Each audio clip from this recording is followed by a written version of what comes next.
My name is Nika. Welcome to another Disney adaptation. The Disney movie we're going to talk about today is Cinderella. Once upon a time, in a kingdom, there lived a wealthy man who had a little daughter named Cinderella. Cinderella's kind mother had died, and her father believed she needed a mother. He marries another woman who has two daughters around Cinderella's age. Unfortunately, after Cinderella's father died, she saw that her stepmother was cold, cruel, and bitterly jealous of Cinderella's charm and beauty. Eventually, Cinderella was forced to become a servant in her own house. Meanwhile, on the other side of the kingdom in the palace, the king is tired of being so distant from his son, Prince Charming. One day, the royal messenger came to the house and gave Cinderella an invitation to a royal ball, where all the young ladies in the kingdom are invited. Cinderella asks her stepmother if she can go to the ball. She told Cinderella that if she finishes all her chores and finds something suitable to wear, she can go. Cinderella tells the animals how she plans to make her mother's old dress look more modern.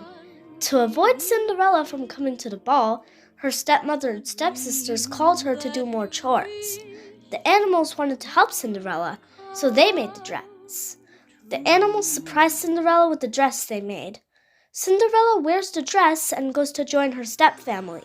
Unfortunately, they noticed that the dress was made from the stepsisters' things. The stepsisters destroyed the dress. Then, they went to the ball with their mother.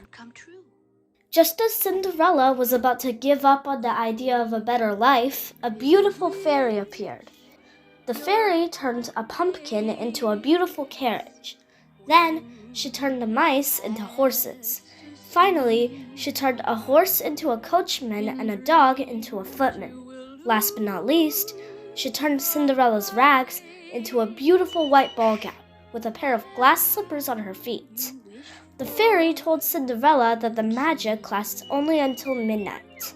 Cinderella rode the carriage to the ball and enters with all her beauty. Prince Charming is bored with all the young ladies until he sees Cinderella. Cinderella and Prince Charming danced and fell in love at first sight. They had so much fun dancing that they lost track of time. Cinderella runs down the palace steps and leaves behind her glass slipper. The clock struck midnight and the magic reversed. At the palace, the Grand Duke told the king that the mysterious maiden left behind only a glass slipper.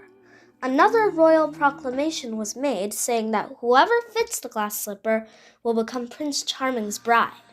The stepmother tells her daughters that there's still a chance that one of them can marry Prince Charming. The stepmother finds out that Cinderella was the mystery maiden and locks her up in her attic room. The royal messenger came to Cinderella's house, where the stepsisters try on the glass slipper, but it just didn't fit.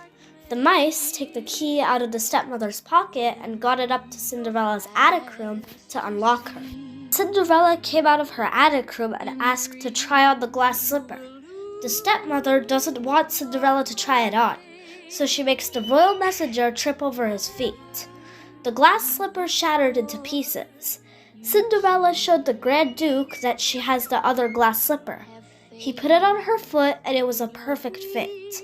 Then, Cinderella and Prince Charming got married and they lived happily ever after. In the fairy tale, Cinderella sleeps on the floor by the fire, but in the movie, Cinderella sleeps in the attic of her house. In the fairy tale, Cinderella goes to the ball twice, but in the movie, she only goes to the ball once. In the fairy tale, Cinderella used to be called Ella, but in the movie, her name was Cinderella from the start. In the fairy tale, the stepsisters apologize to Cinderella, but in the movie, the stepsisters stay evil. That was the Disney adaptation of Cinderella, so if you liked this video, be sure to like and subscribe.